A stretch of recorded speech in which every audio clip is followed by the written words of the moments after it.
Hello, my name is Ryan Grady. I'm an investment advisor representative here at Paradigm Wealth Advisory. I hope everybody is having a fantastic, happy, healthy, and safe start to 2023. Want to discuss today Secure Act 2.0. Many of you have probably heard about it or seen it in the news.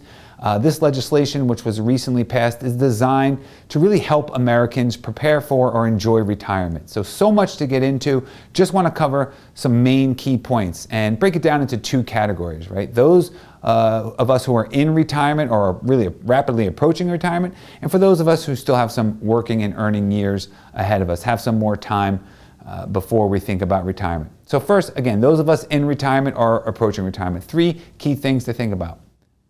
Number one, RMDs, required minimum distributions. For those of you not familiar with what they are, that's the government saying, hey, you put in this money pre-tax. It's grown tax deferred. We want to get our hands on some of that so we can tax it. And they require you to take distributions out, whether you need them for income or not. Now that age used to be 70 and a half before they pushed it back in 2019 to 72. Well, now in 2023, that age is being pushed back to 73. Fast forward to 2033, they're going to continue to push it even further to age 75. Now, this is an important part of anyone's plan in retirement, so you want to make sure you're having a conversation if you're already taking RMDs and you'll be continuing to do so, what that looks like, or if this is the year that you have to begin taking RMDs, what is your plan and strategy for that? Because there is a penalty. If you do not take them in the required time, there used to be a 50% penalty. They've now since lowered that here in Secure Act 2.0 down to 25%. You can further mitigate that penalty by filing some paperwork, taking the distribution, and lowering it to a 10% penalty. Any penalty is too much, so you want to make sure that you are working with your advisor to get those distributions met at a timely manner.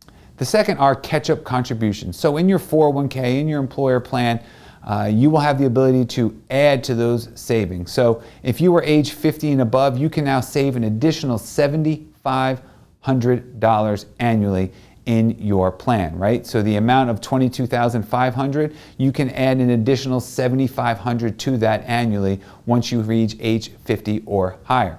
That is a big deal because it really allows you to supercharge your savings in those final years. Again, many people are earning more later in life. This gives you the opportunity to take advantage of that, put some money away in a tax advantage account, and really help change the landscape of what retirement can look like for you as you grow older.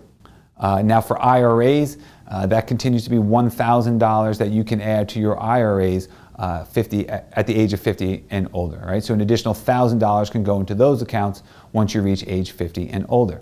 Now look way down the road, a couple more years, they're going to actually, in 2025, they are going to allow people from the age of 60 and 63 to add an additional $10,000 annually to those accounts. So again, a big deal, a way to supercharge those savings as you head into retirement.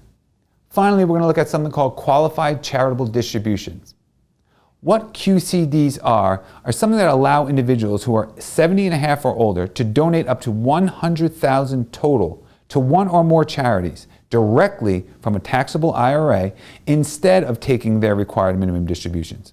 As a result, donors may avoid being pushed into a higher income tax bracket and prevent phase-outs of other tax deductions, though there are some limitations. Changes have also allowed you to make these types of distributions to different types of charity and or charities. So you want to make sure if this is something that's important to you, you're working with your advisor to get that done.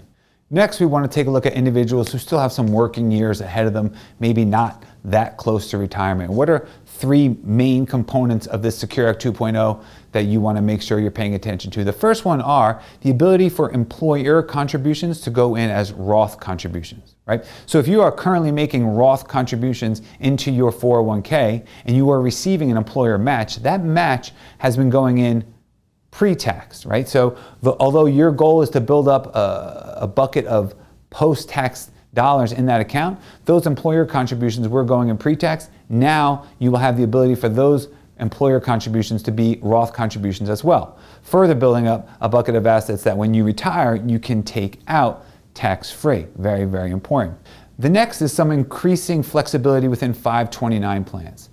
So if this is something you're doing for your own child, something for a grandchild, it makes the decision whether or not to use a 529 a little easier to make, as now you will have the ability if you meet certain requirements down the road, for that 529 to be converted into a Roth account for the beneficiary. That is a big deal. Many people have been a little unsure about whether to use 529 because who knows if your child or grandchild is going to want to go to college. Now you have some flexibility down the road that those accounts can potentially be transferred into a Roth IRA for that individual. So again, something that if it's a part of your plan, you want to make sure you're working with your advisor to set that up. And finally, student loan debt. So what Secure 2.0 Act has added is the ability for employers to match student loan payments from the employee.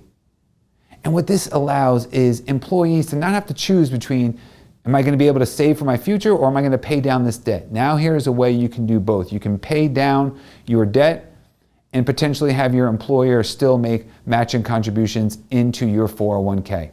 So we've covered just a few of the topics about Secure Act 2.0. There's a lot more to get into, but at the end of the day, these things only come into context in how it impacts you and your plan. And really the only way to know that is to have a plan. Here at Paradigm, that is exactly what we do for our clients. We build plans and continuously update those plans as life changes, as needs change. And we want to do the same for you. So if you have an existing plan, we would love to give you a complimentary review of that plan and share with you our real number plan with your numbers and your data to give you some feedback, some input on how we could potentially add value to your journey into and through retirement. All right. Our information is included in the description below. Please follow us on Facebook, on LinkedIn. We're going to be doing a lot of these informational videos throughout the year. We really look forward to the opportunity to getting to meet many of you and work with you. Hope you guys are having a great day. Take care and hope to see you soon.